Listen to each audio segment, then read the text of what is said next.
আজকের ভিডিও আম পুদিনা শরবত। এই গরমে ঠান্ডা তৈরি করার জন্য এই ধরনের শরবত আমরা বানিয়ে নেব।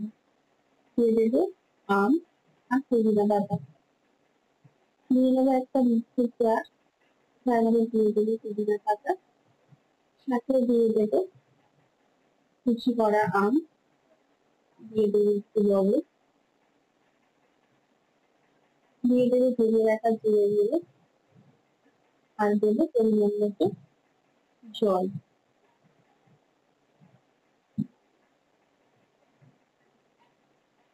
সুন্দরভাবে ব্লেন্ড করে নিয়েছি। এবারে এতে দিয়ে দেবো জলজিরা।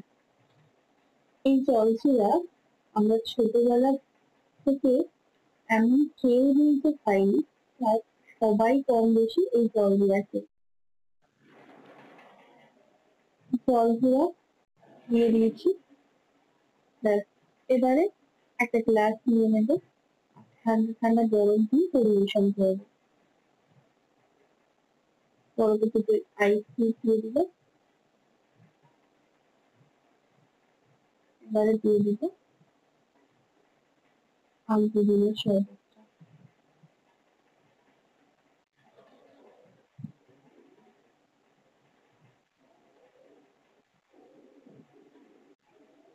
শসা কুচি দিয়ে সাজিয়ে পরিবেশন করবো আম পুদিনার শরবত। থ্যাংক ইউ ভিডিওটি দেখার জন্য। ভিডিও থেকে প্লিজ আমাকে ফলো করুন।